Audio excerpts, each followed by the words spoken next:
Hi, I'm Max Kaiser. This is the Kaiser Report. Vomitoriums, orgies? Stacey Herbert, tell us more. Max Kaiser, that is the America Max and I have been in the last few weeks here. This is a collapsing empire. You see corruption at the top, from Walmart to Rupert Murdoch to John Corzine. There's corruption after corruption. And then there's the decadence of this Secret Service having sex scandal after sex scandal. There's no place on earth they haven't bonked, it appears. And now we have the population, as you can hear outside, of course, rising up. Oh, they're on the streets now. The game on. They're looking for some retribution, and they're very hot under the collar, and they've joined up with their global counterparts around the world. That's the beautiful thing about this globalization. If corporations can be globalized, so can dissent. So here's the first headline, Max. Timothy Geithner, you can't legislate away stupidity and risk-taking and greed. It was just an accident, I think, that the global financial markets collapsed. I don't see any crime here. Well, he's has selective amnesia, and he's purposefully blind to the crime in front of him. He can't hear anybody out there committing crime. He can't see anybody, even though it's presented, the evidence every single day. Criminality, no ambiguity about it. Well, of course, he's probably covering up his role in it at the New York Fed. Treasury Secretary Timothy Geithner, however, sought to reassure Americans that the Obama administration was doing what it could to rout out the bad actors from the worst financial crisis since the Great Depression. Geithner suggested that holding people accountable for the wreckage caused by the recent housing collapse and the ensuing financial meltdown was not that simple, since most crises were not caused by criminal activity. He said most financial crises are caused by a mix of stupidity and greed and recklessness and risk-taking and hope. And you can't legislate against that. Geithner is a shameless apologist for criminality on Wall Street and in the banking system.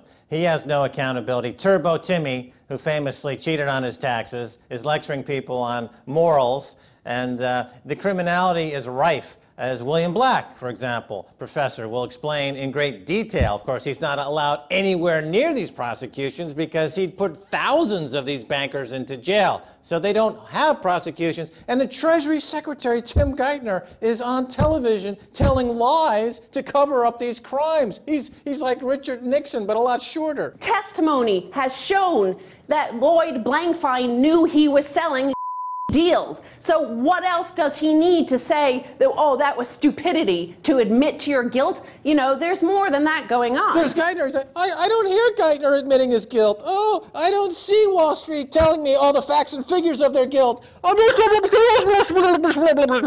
And listen how they describe him here in this article, Max. Timothy Geithner, who helped tackle the crisis for the Bush administration when he was head of the New York Federal Reserve.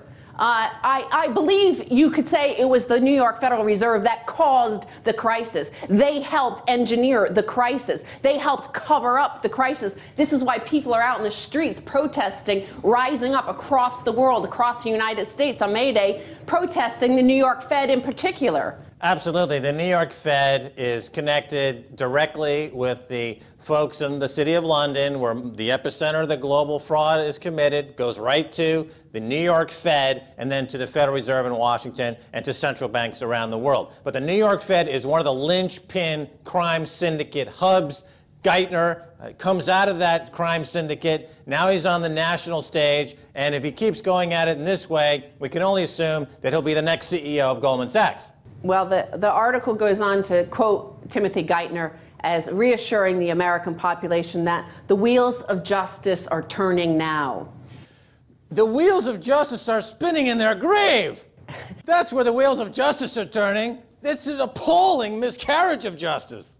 Well, exactly. Like we said at the top of the show, Max, this is a collapse of empire. And one thing that is an ingredient across all collapses of empire is an absence of justice. There is no justice for the 1%, and therefore there is no justice at all. Because you can't remove the Constitution of the United States and all of its rights, the Bill of Rights, habeas corpus, that goes back hundreds and hundreds and hundreds of years just for the bottom 99%. You can do that. In fact, they have done that. But when you do that, it ends always the same way. Well, this is one of the primary misconceptions about the Occupy Wall Street movement. It's believed that the bottom 99% feel as though they deserve more, as in material wealth. That's false. What the bottom 99% wants is some justice, just a bit, just a modicum of justice, because this current American justice, quote-unquote, system is the god-awful most corrupt we've seen in generations. And this current young group coming up is saying, basta, I've had it. We're going to take you out of office, hook or crook, no matter how we do it, you got to go. Again, you know, the people are rising up. We've seen that across the United States. And why they rise up, why the people of Rome led in the barbarians, led in the Vandals, the Visigoths, why they wanted those guys to come in. Because they were sick of this sort of corruption. They're sick of Jamie Dimon taking $680 million in stolen goods, handling stolen goods, and yet he gets nothing. There's nothing that happens to him. There's nothing that happens to Jon Corzine. The Visigoths look good compared to Jamie Dimon. Let him in. How bad could it be?